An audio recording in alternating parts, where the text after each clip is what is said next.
I just wonder if she ever thinks about me on my birthday. That was always the question I had.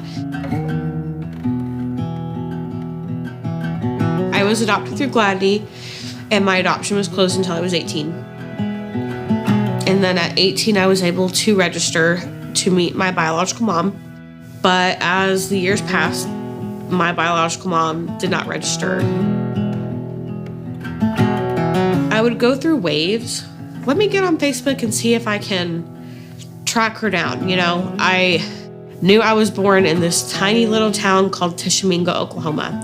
So I'm thinking, how big could that be? I reached out to, the Tishomingo newspaper and, when they used to announce births and things like that. But nothing ever came of it. One day I just decided, you know what? I kind of want to know what I am. Sent off my little DNA test or whatever it was.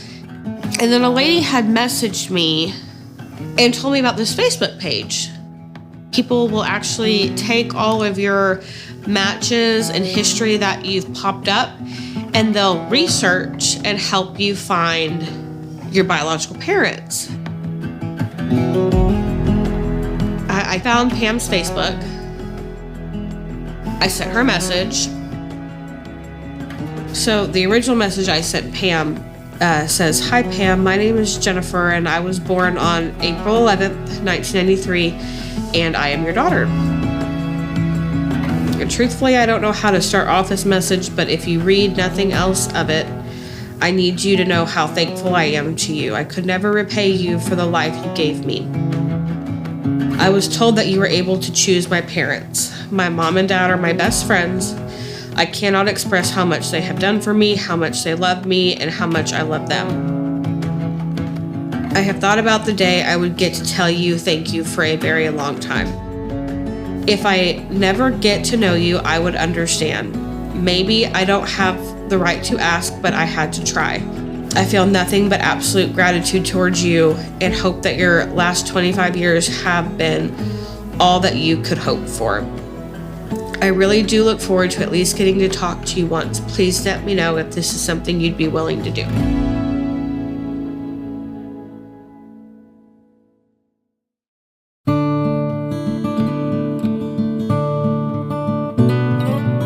I was 26 years old when I discovered I was pregnant.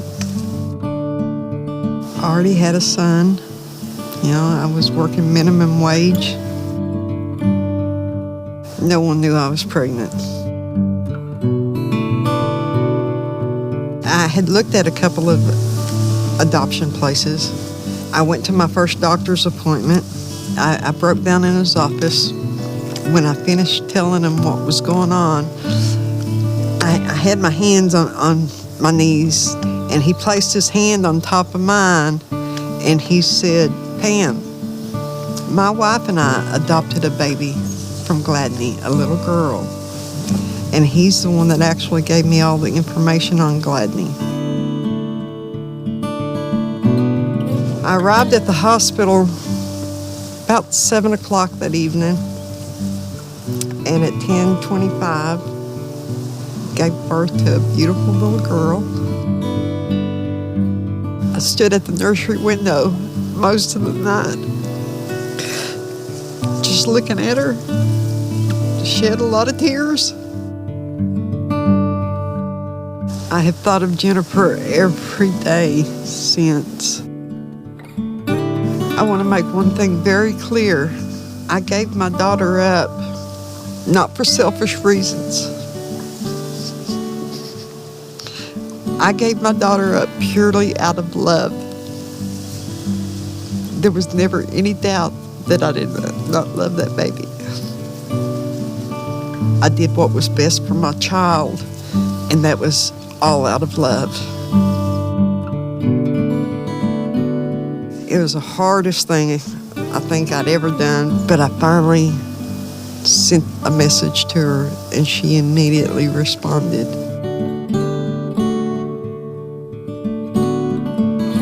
It took a few weeks to get on the phone and talk, and then that slowly started happening more frequently. So we talked 3.5 hours we talked.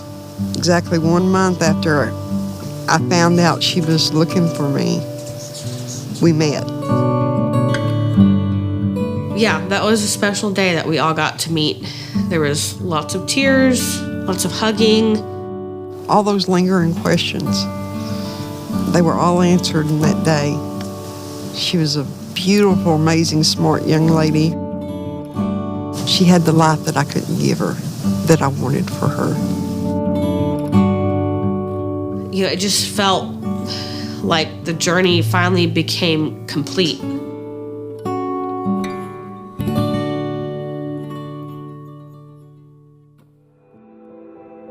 I had actually been in the shower, and when I got out, I noticed that I had missed 3 phone calls from Jennifer.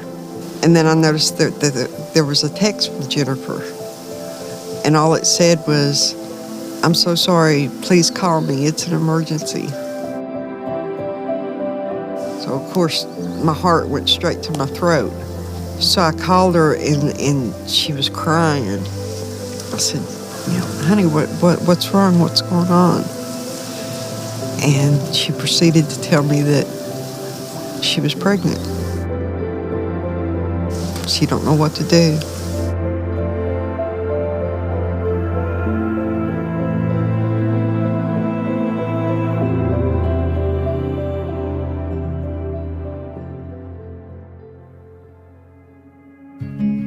We actually started trying to have a family about 7 years ago, and like a lot of couples, just didn't, happen right away like you expect it to. We did fertility treatments for about 2.5 years. Fertility started to seem like this is an if. Like, if we get pregnant, if we have a baby, and adoption was when we have a baby and when we get to be parents. Choosing an agency wasn't hard once we got here. It was a no-brainer. And then there's just a lot of waiting. It's not a fast process. It takes a while. It takes time.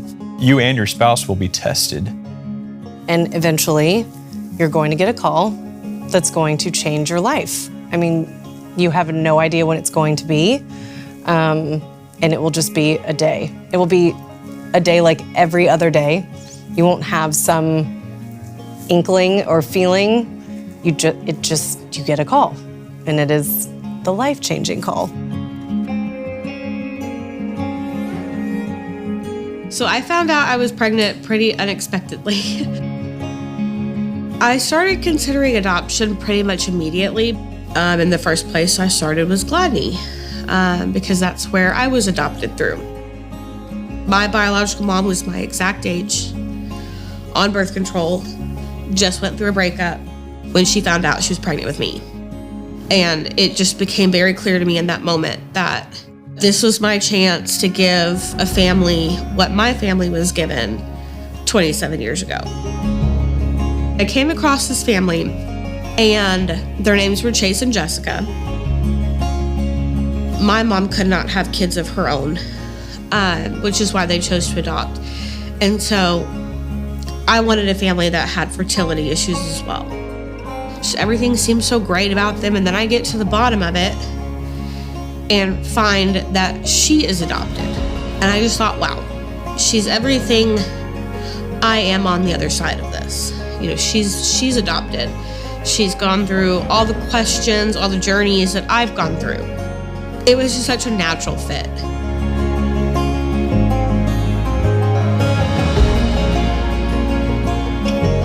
The most joyous part is when he or she is born and is here. That right there is undescribable feeling, especially when you get to hold them, see them, feel them, touch them. Worth the wait.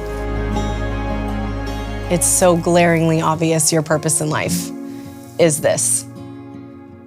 When I held Wyatt for the first time, she handed him to me, and I instantly realized that I am no longer the person I was when I walked in. Whoever I was when I walked into that hospital, I will leave someone else, because my purpose is different. My life is different. My heart is different. It feels like this immense responsibility and privilege.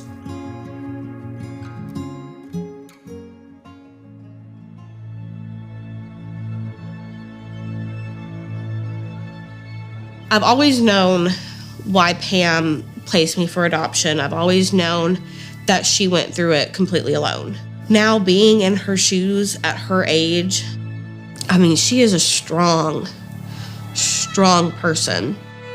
I know she harbored a lot of guilt over the 25 years that we did not know each other, not knowing if she made the right choice, if I had a good family. Back then, adoptions were completely closed. It was a brave decision that, gave me everything, and I never understood why Pam ever thought that she should be afraid of finding me because I might be mad at her or felt like she didn't love me.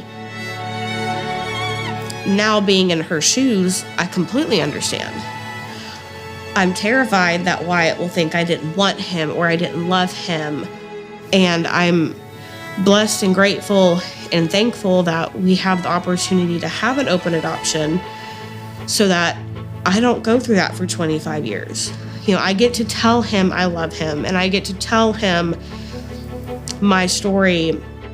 We envision that Jen is going to be someone that Wyatt always knows, because kids know what we teach them, and what's normal to kids is what we show them. So Wyatt won't have this day where he wakes up and we say, hey, we really need to tell you something, because he'll always know he's adopted, and he'll always know Jen, and he'll always know who she is and what she did for him and why she did it. When I found Pam, I thought that was the end of my adoption story. Only two years later, find out that my adoption story is still growing in a different way than I expected. I have a whole nother family now that I never thought I would get to have. He will know how lucky he is to know his biological mom, his biological family, and to be this loved.